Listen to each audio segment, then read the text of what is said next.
மீனராசி நேயர்களே, பராபவ தமிழ் வருடம் உங்களுக்கு எப்படி இருக்க போகிறது என்று பார்ப்போம். தமிழ் வருடம் பிறந்து 2 மாதங்களிலேயே ஜூன் மாதம் 2ஆம் தேதி உங்கள் ராசிநாதனான குரு பகவான் கடக ராசியில் உச்ச பலம் பெறுகிறார். ராசிநாதன் உச்சம் அடைவதும் குருவின் பார்வை உங்கள் ராசிக்கு கிடைப்பதும் இதுநாள் வரை மலை போல் இருந்த பிரச்சனைகள் இனி பனி போல் மறையும். உங்களை தவறாக புரிந்து கொண்டு உங்கள் மீது குற்றம் சுமத்திய அனைவரும் உங்களின் நல்ல உள்ளம் கண்டு தங்கள் தவறை உணர்ந்து திரும்பி வருவார்கள். உங்களின் பூர்வ புண்ணியஸ்தானமும் பாக்கியஸ்தானமும் பலம் அடைகிறது.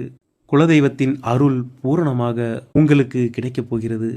இது நாள் வரை திருமணமாகவில்லை என்று வருத்தப்பட்டு கொண்டிருந்த மீனராசிக்காரர்களுக்கு நல்ல வரன் அமைந்து ஊர் போற்றும்படி திருமணம் செய்வீர்கள். குழந்தை பாக்கியத்திற்காக காத்து கொண்டிருந்த மீனராசிக்காரர்கள் அழகான வாரிசுகளை பெற்றெடுப்பீர்கள். இதுநாள் வரை உங்களுக்கு பிரச்சனைகளை கொடுத்து கொண்டுள்ள சனி பகவானும் உங்கள் ராசியும் குருவின் பார்வையை பெறுவதால் புனிதம் அடைகின்றன.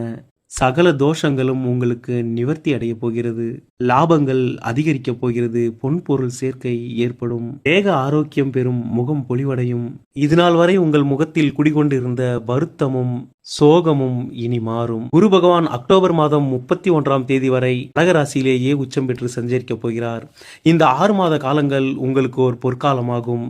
அதன்பின் அவர் அதிசாரமாக ராசியிலிருந்து சிம்ம ராசிக்கு பயிற்சியாகிறார். குரு பகவான் வக்ரகதி மீண்டும் கடகராசிக்குள் நுழைவார். அது முதல் தமிழ் வருடம் முடியும் காலம் வரை அவர் அங்கேயே சஞ்சரிப்பார். மற்ற 2 வருட கிரகங்களான ராகு பகவானும் கேது பகவானும் 2026ஆம் ஆண்டு இறுதியில் டிசம்பர் மாதம் 5ஆம் தேதி உங்கள் ராசிக்கு 5ஆம் இடத்திற்கு பயிற்சியாகின்றனர். கேது பகவான் உங்கள் பூர்வ புண்ணியஸ்தானத்திற்கும் ராகு பகவான் உங்களின் லாபஸ்தானத்திற்கும் பயிற்சியாகிறார்கள். 11ஆம் இடமான மகர ராசியில் அமரும் ராகு பகவான் குருவின் பார்வையை பெறும் காலம் உங்களுக்கு அனைத்து விதத்திலும் நன்மைகளை ஏற்படுத்தும். கோர்ட் கேஸ் வழக்குகளில் உங்களுக்கு சாதகமான முடிவுகள் வரும். அதன் மூலம் சொத்து சேர்க்கை ஏற்படும். இதனால் வரை விற்பனையாகாத பொருட்கள் நல்ல லாபத்திற்கு விற்கப்பட்டு வியாபாரம் சூடுபிடிக்கும். உத்தியோகத்தில் உள்ளவர்களுக்கு உயர் பதவிகள் கிடைக்கப்பெறும். 5ஆம் இடத்தில் அமரும் கேது பகவான் மட்டும் ஆழ் மனதில் சில சங்கடங்களை ஏற்படுத்துவார். உங்கள் ராசிநாதனுடன் கேது பகவான் இணைந்து 5ஆம் இடத்தில் சஞ்சரிக்கப் போவதால் புதிய காதல் உருவாகும்.